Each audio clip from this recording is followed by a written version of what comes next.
വെറും കപ്പ അതായത് മരിച്ചീനി കൊണ്ട് കിടിലൻ അവിയൽ ഉണ്ടാക്കാം. ചോറിനൊപ്പം കഴിക്കാനോ സൂപ്പർ ടേസ്റ്റാണ്. വീഡിയോ സ്കിപ്പ് ചെയ്യാതെ ഫുള്ള് കാണണം. ഇഷ്ടപ്പെട്ടാൽ ലൈക്ക് ചെയ്ത് സപ്പോർട്ട് ചെയ്യണേ. താമസിക്കുന്നില്ല, നേരെ വീഡിയോയിലേക്ക് പോകാം.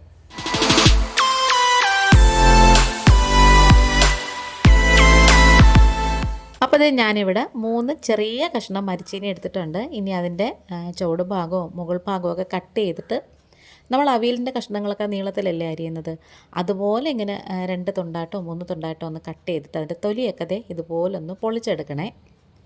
പെട്ടെന്ന് വേവുന്ന മരിച്ചീനി ആണെങ്കിൽ അതിൻ്റെ തൊലി ഇതുപോലെ ഇങ്ങനെ പാട പോലെ ഇളകി വരേ.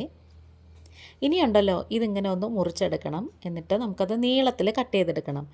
സാധാരണ നമ്മൾ കപ്പയൊക്കെ തോരൻ വെക്കാറുണ്ട്, അതുപോലെ തന്നെ പുളിങ്കറി വെക്കാറുണ്ട്, പിന്നെ പുഴുക്ക് ഉണ്ടാക്കാറുണ്ട്, പിന്നെ നമ്മളല്ലാതെ വേവിക്കാറുണ്ട്. ഇത് നല്ല ടേസ്റ്റാണ് കേട്ടോ, ഒരു സ്പെഷ്യൽ ടേസ്റ്റ്, ഒരു പ്രത്യേക രുചിയാണ്. ഇതുപോലുണ്ടല്ലോ നമ്മൾ നീളത്തിലെങ്ങനെ കട്ട് ചെയ്തെടുക്കണേ. കൈ മുറിയാതെ സൂക്ഷിച്ചോണം. കപ്പ കട്ട് ചെയ്യുമ്പം ചെത്തി ഇടണമെന്നുണ്ടെങ്കിൽ കുഴപ്പമില്ല. ഇതുപോലെ മുറിക്കുമ്പോൾ സൂക്ഷിക്കണേ. ഇതേ നീളത്തിൽ ഞാൻ അരിഞ്ഞെടുത്തിട്ടുണ്ട്. ഇനി നമുക്കിത് വേവിച്ചെടുക്കണേ. ഇത് പെട്ടെന്ന് വേകുന്ന കപ്പയായിരുന്നേ.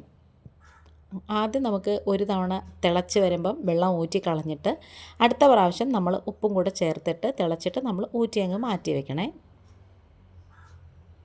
അപ്പോഴത്തേക്കും നമുക്ക് അരപ്പ് റെഡിയാക്കാം. ഒരു 5-6 ചുവന്നുള്ളിയും 1 ടീസ്പൂൺ ജീരകവും 1/4 ടീസ്പൂൺ മഞ്ഞൾപ്പൊടിയും 1 ടീസ്പൂൺ എരിവുള്ള മുളക് പൊടിയും 1 കൈപ്പിടിയോളം തേങ്ങയും. ഉണക്ക തേങ്ങ എടുക്കരുതേ. ഇനി ഇത് പൾസ് മോഡിലിട്ട് ഒന്ന് കറക്കിയെടുത്താൽ മതി. ഇനി നമുക്ക് കപ്പ വേവിച്ച പാത്രത്തിൽ തന്നെ നമ്മൾ അരപ്പിട്ട് കൊടുക്കണം. ആദ്യം അരപ്പ് അടിയിലിട്ടിട്ട് വേണം കപ്പ മുകളിലിടാനേ.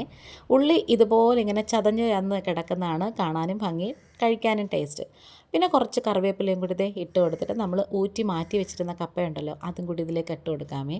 ഇതിന് മുമ്പ് നമ്മൾ കപ്പ തോരൻ്റെ ഒരു വീഡിയോ ഇട്ടിട്ടുണ്ട്. നല്ല അടിപൊളി ടേസ്റ്റാണ് കേട്ടോ. അപ്പോൾ നമുക്ക് ഒരു കപ്പയേ ഉള്ളൂ എങ്കിൽ, അല്ലെങ്കിൽ 2 കപ്പ ഒരു കഷ്ണം ഒക്കെ ഉള്ളൂ എങ്കിൽ ഇതുപോലെയൊക്കെ ചെയ്താൽ നല്ല അടിപൊളിയായിരിക്കും.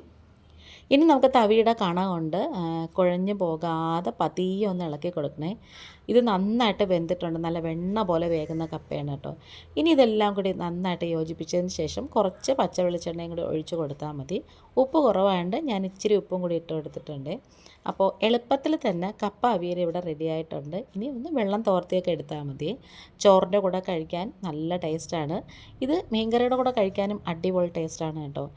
ഇനിയിപ്പോൾ തംബ്നെയിലിൻ്റെ വീഡിയോയും ഫോട്ടോയൊക്കെ എടുക്കണം. അപ്പം നമ്മുടെ എളുപ്പത്തിലുള്ള കപ്പ അവിയൽ ഇവിടെ റെഡി ആയിട്ടുണ്ട്. വേഗം തന്നെ വേറൊരു വീഡിയോ ആയിട്ട് വരാം. ഇന്നിപ്പോൾ ഇത്രയേ ഉള്ളൂ. Thanks for watching.